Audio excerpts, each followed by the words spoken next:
The single crochet is pretty much the most important stitch that you need to learn. So I'm going to show you how to do that here. I've already created a chain here that has 10 stitches on it. You'll put on however many stitches that your pattern asks for.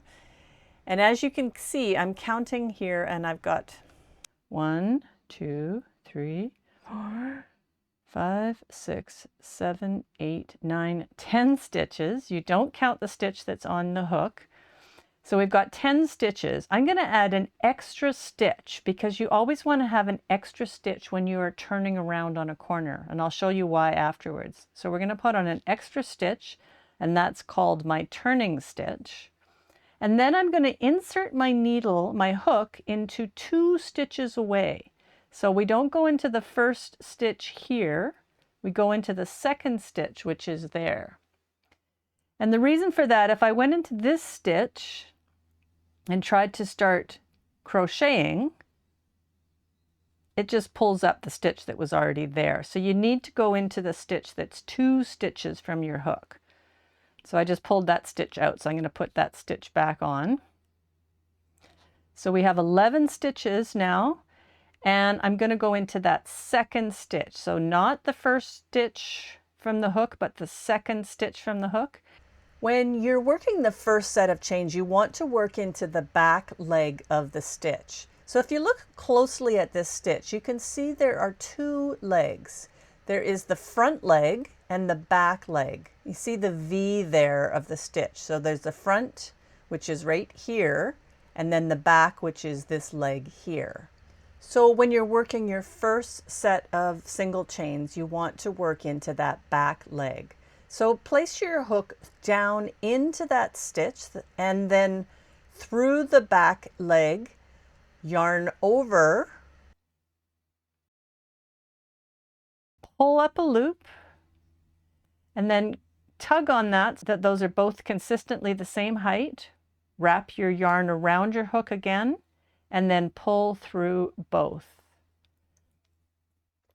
And I'll chain a few more just to show you again how to do that. So we've just finished that first chain. Now we're going to go into the next V.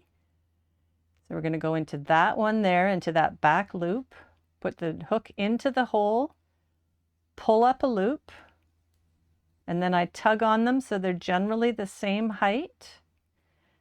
Wrap the yarn around the hook and pull through both stitches. So now I've got 2 stitches.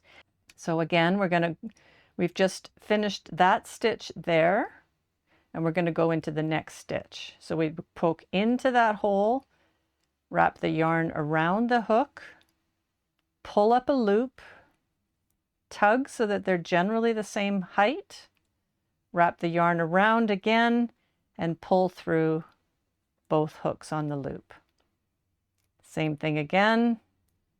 Down, yarn over, pull up a loop, tug so they're the same height, yarn over, and pull through both loops.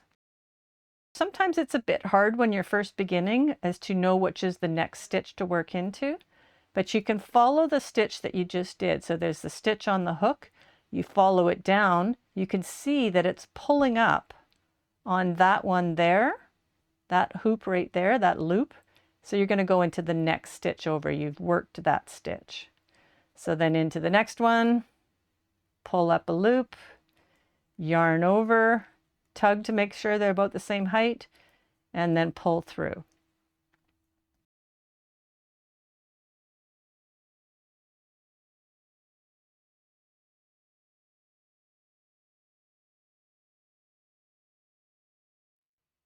All right, so we have come to the end of our row, and then I'm going to just go back and count.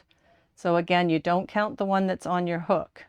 Count the next chain over, and I'm looking for those V's. So I've got 1, 2, 3, 4, 5, 6, 7, 8, 9, 10, and that is the extra stitch that we did for turning the corner. So we've got 10 stitches. So we've done the 10 stitches. We're going to do another stitch to turn the corner, and then we just flip our work over and work on the back side. So when you're working on the next row, you want to work into both the front and the back leg of that V there. Again, you always go from 2 chains from the hook. So you've got the one on the hook, not the first chain, but you want to work into the second chain. Go into both, underneath both of those legs of the hook, the V. And as you can see underneath, I'm working into that hole underneath. So I've got that. I'm going to do yarn over, pull up a loop, and then yarn over and pull through both. Go into the next one. I'm going to go into both of those legs of the V, yarn over, oops, yarn over, pull up a loop, and through both again. And you just work back and forth this way, and this is your basic crochet. This is the back side of the work, and this is the front side of the work. So I'll just finish up that row so you can see the finished product.